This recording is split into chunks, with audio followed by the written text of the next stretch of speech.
Welcome guys, and welcome to part 8 of project Eh Holden. This episode we're going to attack the steering in the car. It will mean revisiting some of the stuff that I've already done on the front end, but on closer inspection of all the steering arms and ball joints and tie rod ends and all that sort of stuff, I figured, well, no, that all needs to be done as well. So through rare spares yet again, we've got a heap of stuff. We've got tie rods, tie rod ends, all new ball joints.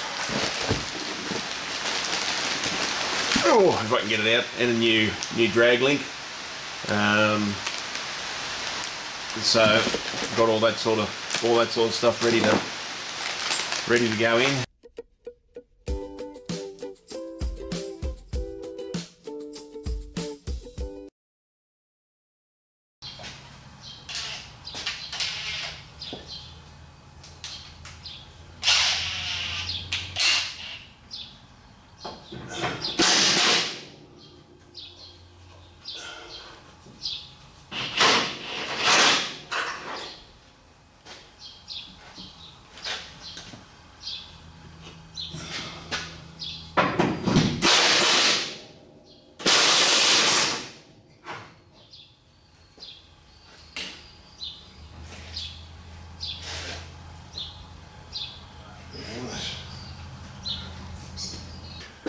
Alright, so we got all the steering components out of the front of the car. Had to take the idler arm out. Well, probably didn't have to, but I did. So I've left everything on so that I can put it approximately, when I rebuild the new one, put it approximately where it has to go. Now, this idler arm here, it actually threads into this end of the drag link. I pulled the steering arm, the drag link, everything out as one unit out of the car. I wasn't sure how to get this idler arm bracket off. The book just says unscrew it. Well, if you try to undo this nut, all it does is pulls this down further. So what you've actually got to do is loosen the nut and then wind the idler arm out of the middle of it, which is a bit strange really, but I'm sure all those people who know and have done this before won't find that quite strange. Now, of course, this big sucker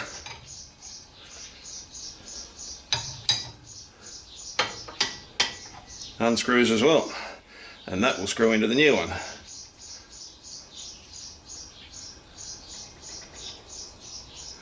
After I've cleaned it, of course.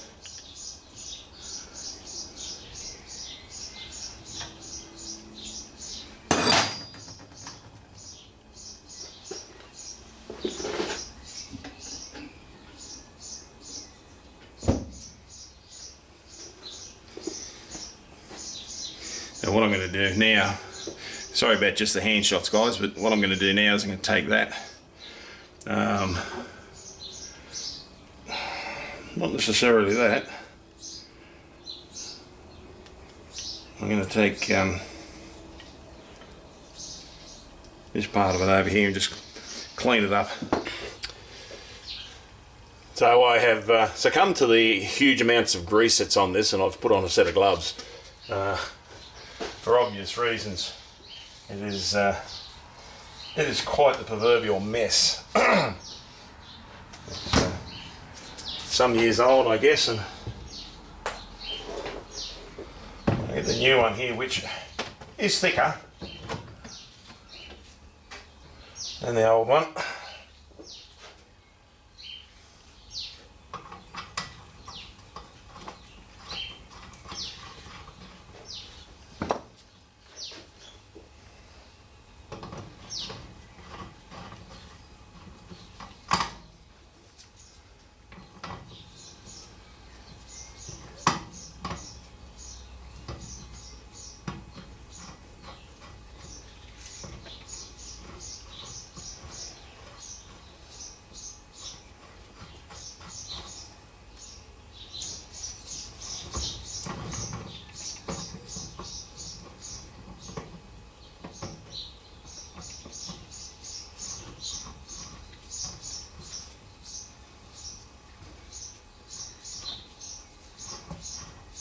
very difficult to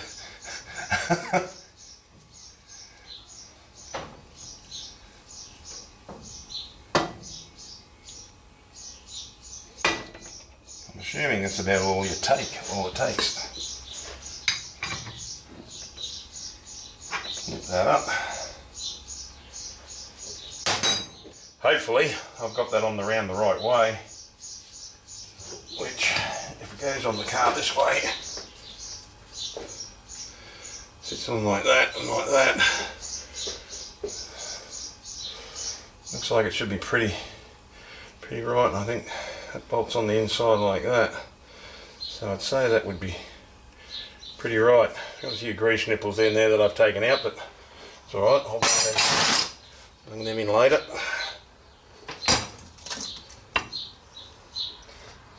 I think, not sure, but I think I've got that around the right way. If not, it'll be easy enough to change it again later.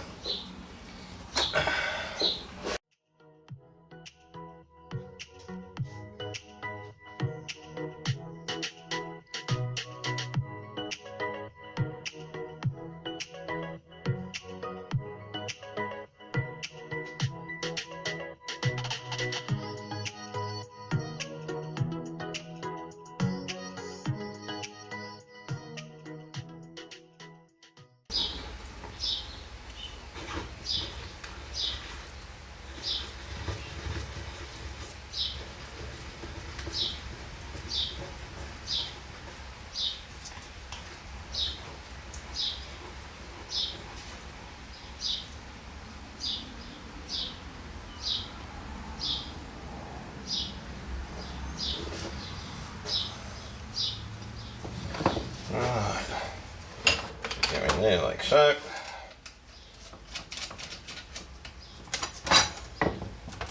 So that should be passenger side done. Sort of looking at these and wondering, geez, I wonder if they're the original ones back in the 60s. They certainly didn't want to move.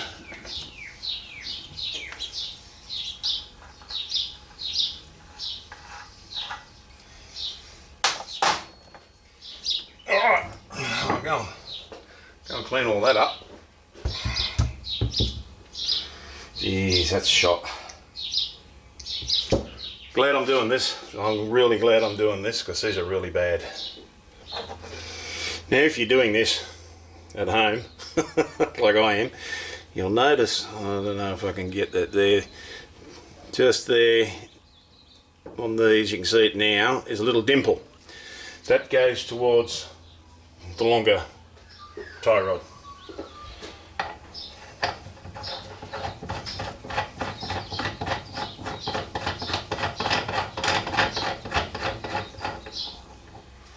So much nicer to do that. Actually, I might just maybe do it.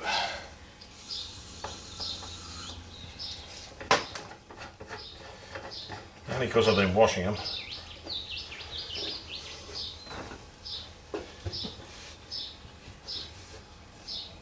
After I've washed these things too, I've cleaned them out with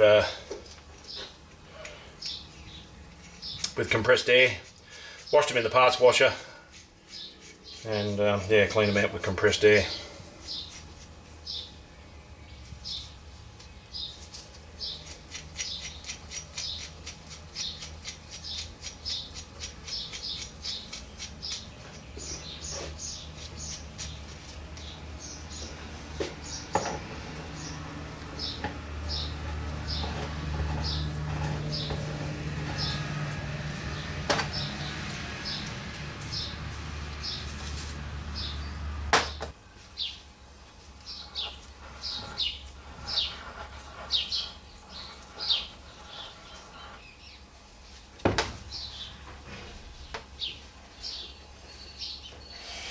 There we have it. So that's all pretty good now. I'll take this back up and put it in the car. Pretty glad that I changed all these ball joints and the drag link and everything else on it, because it was all looking fairly fairly second hand. The you look at some of these old joints, and I think that's a fair bit of slack in that, you know. The worst one I think is this one here, which is on the drag link. That's and you won't be able to hear that, but it's got a bit of a clunk in it too on that tie rod. So well, that's all destined for the garbage bin. So I'll take this up, fit it back to the car, and I'll take you with me. Okay, so if I've got all this on the right way around, it should just all bolt up.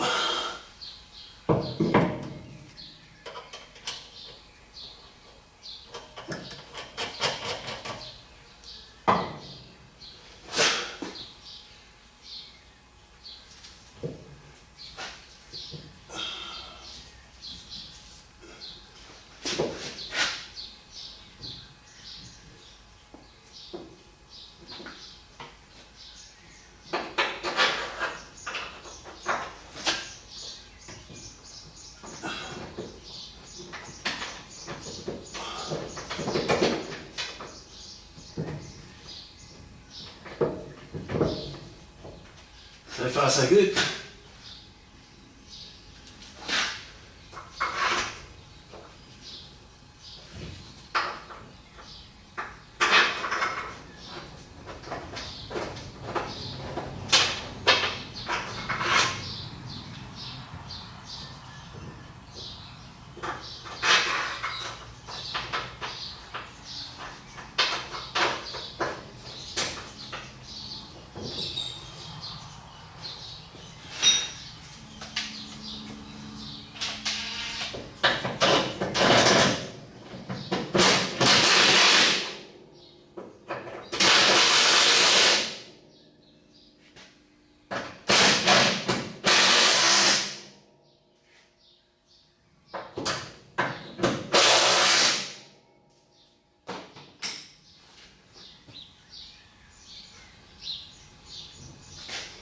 Looking good.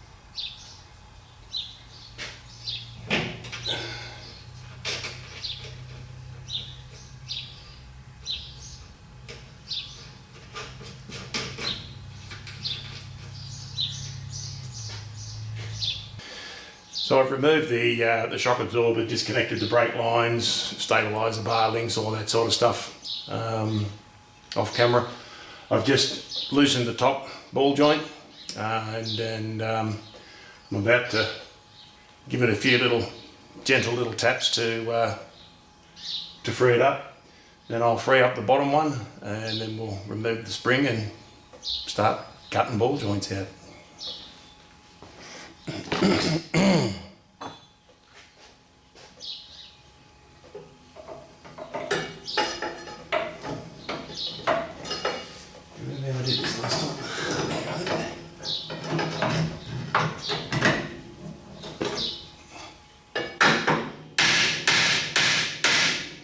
Bang, there's the top one. Fairly simple, really, wasn't it? Don't know how we're going to go with the bottom one.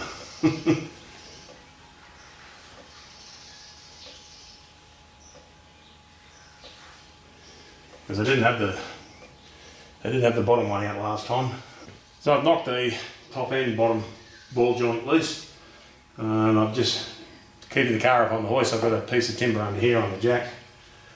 I'm just going to untie that. And slowly lower that jack down. There's nothing there anymore. And with the spring, if you remember, we put the springs in, they were a shorter spring, so it's not going to come down all that far.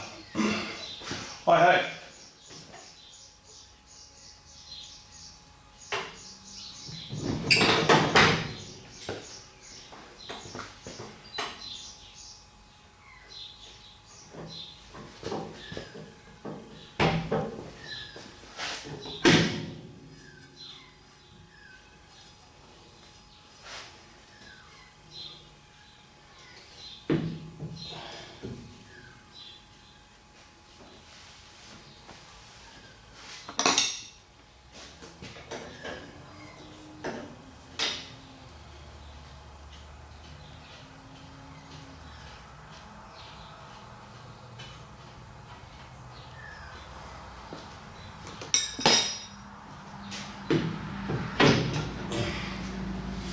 go.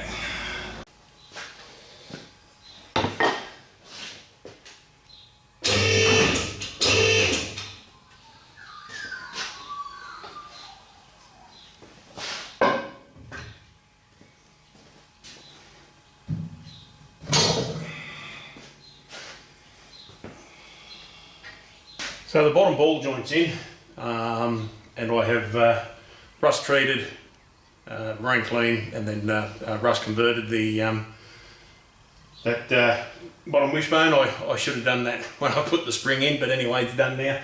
I've already done the other side. So yeah, I had to press that in, but that's all good. So now I'm just going to take to this top one, cut these rivets out. So the rivets look like they come in and they press in from both ends. So where the book says drill them out, that's what really needs to happen. I think they need to be drilled out. We'll give that a crack.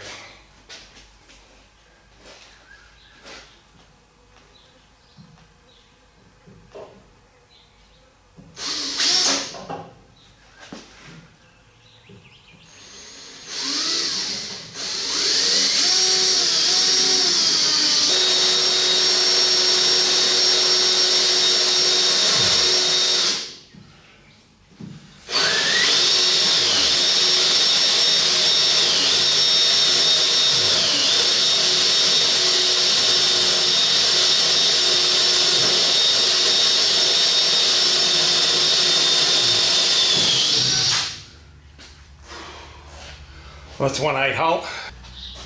Now we'll try a 1/4 inch hole.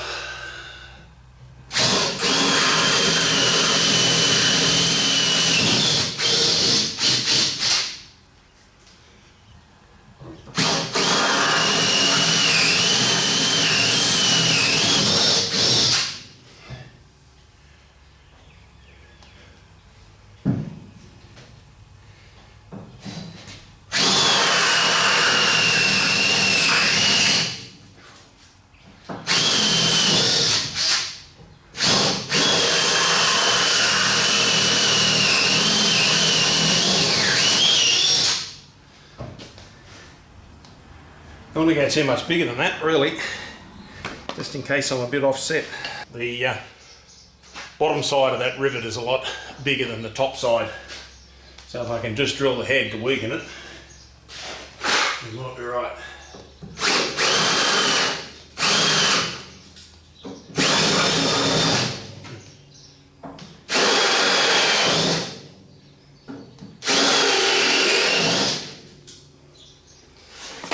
Looks like.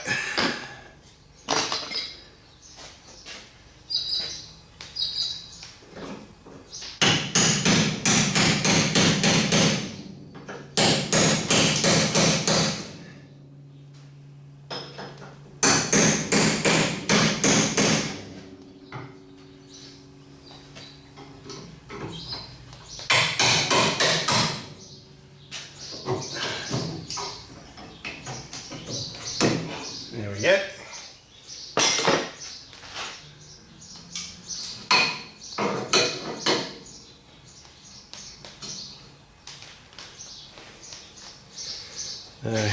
That's a very sad ball joint, that one, and you can see the size of the head of that rivet on the bottom. So you do really actually need to drill the bottom of those rivets out. Probably not grind them off. I'll find out with the next one. Probably no need to grind the tops off. Just drill the bottom section of that rivet and the whole thing should pop out. Now this is all learn as you go for me with this. So the other side should be just a bit easier. I've already tried this in there and it fits quite nicely. So it comes with the bolts, the nuts, the bolts, and little spring washers. However,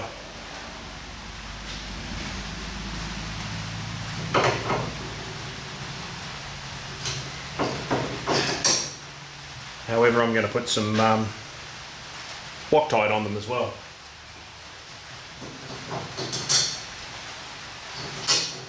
Just red Loctite.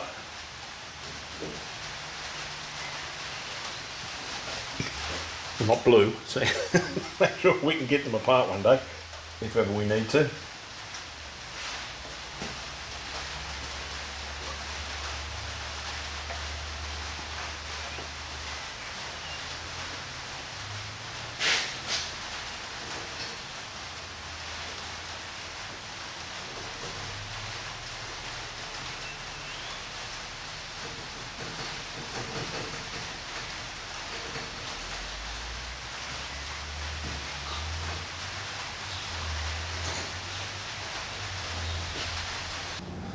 Alright, so that's the left side fully completed now.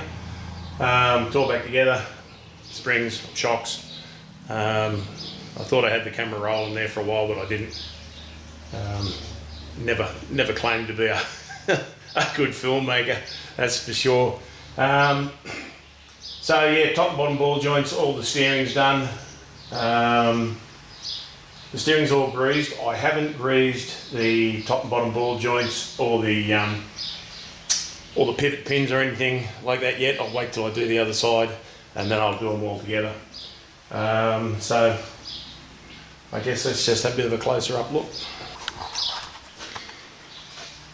So your top ball joint,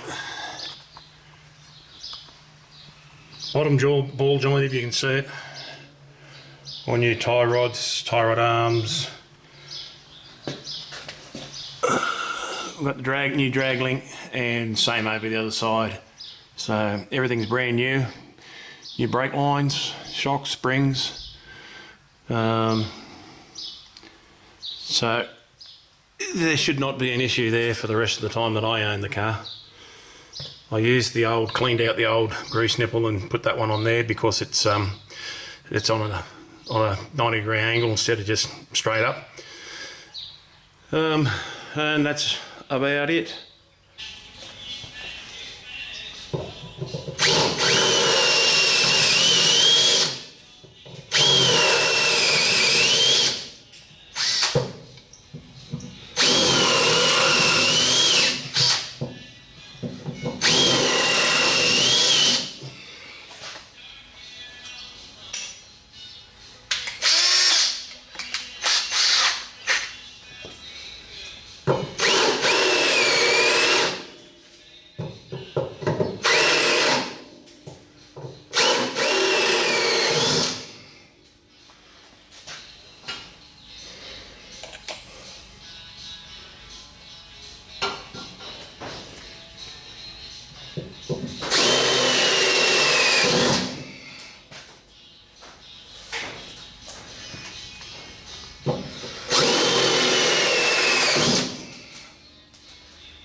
Another crappy ball joint. Very crappy. One other thing I'd like to point out about these ball joints is when you get them, the hole for the split pin is facing towards the stub axle. I don't know why. Both of them, both sets, and both are. And of course that makes it impossible to get the split pin in. So what you want to do is you want to get a pin punch or something strong nail maybe, anything you've got, put it in and just turn that around so that when you put the whole job back together you can put the split pin through and fold it over. If it's going this way, you've got no hope of doing it. Alrighto guys, that's it for this episode on Project DH. What I did do though, I got sick of working in the dark over here, so I bought a pair of work lights from Bunnings. They come on a tripod. They're just behind me over here. They're LEDs. They're not on a tripod at the moment. I've just made a little bracket for them to sit on the wall because this is the darkest place to work. $35 for the LED, or you can spend $35 and get the halogen ones. You wouldn't get the halogen ones, I had them before. and all I did was replace the halogen globes in them, so I'll give these pair of LED ones the go.